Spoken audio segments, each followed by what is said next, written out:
The story starts with a sorcerer who is feared and hated by most. His name is Zagan, who is living in a castle. We see an elf asking him, how is she going to be killed? Hearing this, Zagan gets confused. Why is she thinking he is going to kill her? The day before, a girl was getting assaulted by a soldier. She tried to push his face away, but his skin came off. She finds out that he is a sorcerer who wants her fresh skin for his research. She starts screaming for life. Suddenly, the evil sorcerer was lifted in air by Zagan, who came there because he wasn't able to relax because of the commotion. Then Zagan crushed his head, which splattered blood on the girl's face, which made her faint. Seeing this, Zagan starts panicking. He doesn't know what to do. So he used magic to reverse everything and restore her clothes and remove blood from her face so that when she wakes up she will think it was a dream. Zagan notices a cross on her, which means she is from a church who are enemies of sorcerer. So he decides to teleport her to Rodnir town using magic circle, but something was interfering with it. Soon, a sorcerer named Barbatos who starts saying, "We are sorcerer who do anything to get more power."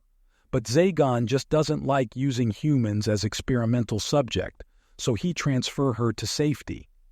Zagan tells him, come by later if he wants something, he is going to sleep. Barbatos says, why not use magic to unsleep and live longer? Using magic, but Zagan refuses because it can get messy. Barbatos give him the news about the famous archdemon has died. Archdemons are sorcerer who has high level of mana and can control lower sorcerer.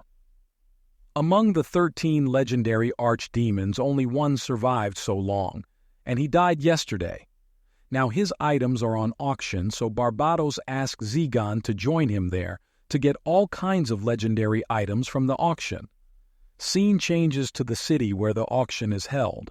While going there, Barbatos asks Zagan for money because he doesn't have any, but Zagan refuses and tells him to ask someone else. But Barbatos says he can get him a girl in return, but Zagan thinks girls are headache, so he again refuses.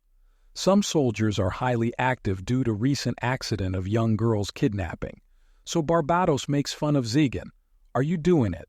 But Zagan say, I don't use sacrifice magic. Hearing this, Barbatos makes comment that of course you don't even have friends to kidnap a girl, which frustrates Zagan because he doesn't want friends. In the auction area, we see some powerful mages who are the next candidate for the next archdemons. Soon the auction starts where they announce the first item that's an elf who was going to be purchased by Archdemon Marcosius. But due to his death, the deal got off, so if anyone wants to buy her put the offer because she is an elf who has magical capabilities, which is near to God and Fairy is seeing the elf. Zagan got charmed and he suddenly shouted 1 million gold, coins for the elf, which made everyone in shock. So she was sold to Zagan, and when he gets near her he doesn't know what to say, because he never talked with girl before. He looks at the collar and asks about it. They say it is used to contain her magic and control, or else she will run away. And normal sorcery doesn't work on her, Zagan says. He believes that, and with creepy smile he says, can't wait to hear her voice. Hearing this gives everyone a misunderstanding, thinking Zagan wants to experiment on her. In the castle, Zagan wonders what he should say to her. Should he say what a beautiful sky or what she thinks about the castle? He can't come up with something good. Also, he didn't clean up the castle before bringing her. Suddenly the elf asks Master, can I ask you something? Hearing her voice, Zagan think it's so beautiful. The elf asks how she will be killed, so that she can prepare herself. Hearing this, Zagan gets upset and starts shouting, no, no, no, I'm not going to kill you. I want you to be alive. Hearing this, she misunderstands it as he is going to torture her. Zagan finds himself in a confusing situation, so he explains her. He isn't like that and he won't harm her. So the elf says, my name is Nephelia. If you don't like my name, call me Nephi.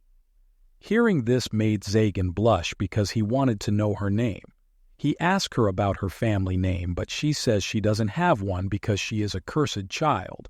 Surprisingly, she lift up his skirt to show she is a virgin so he can do experiment on her. Seeing this made Zagan blush, so he cleared her misunderstanding that he won't do any experiment on her. So she asked, "Why you buy me then?" So he said, "You don't have to know that." Inside Zagan's mind, he thinks, what is he saying also? The fact that he spent all his fortune to buy her, and now he can live under the same roof with this beautiful girl makes his heart flutter. He tells her he is going to provide her a room. He also thinks about how she is lonely, and why is she not opening up? Is it because she was a slave from childhood, and had no one to show her she was needed? Like how in Zagan's life as a kid, he doesn't even remember his parents, and to live he has to steal food. So Zagan says to her he needs her, and she is going to live for her hearing. This Nephi replies, "Yes, I will." Zagan asks, "Nephi, is she okay with height?" Nephi says yes, he can hang her or torture her as he wants. But Zagan quickly cleared the misunderstanding by taking her to the upper floor of the tower to give her a room. When he opens a room, there are torturing weapons. Seeing this, Nephi says, "Do as you please." He says this are for trapping enemy, not for you. So he uses magic to destroy it, which scares Nephi. She goes to the balcony to see the moon, and Zagan also comes there to look at the moon. He stretches his arm and say, "We can't reach it." Nephi says, "She wants to live in this room." So Zagan says, "If you like it, then you can." She says thanks to him, which made Zagan happy, so he says, "It's been so long since anyone has says thank you to him." They both smile, which means it's the start of their lovely life together. Thanks for watching. Don't forget to subscribe and stay tuned for next episode.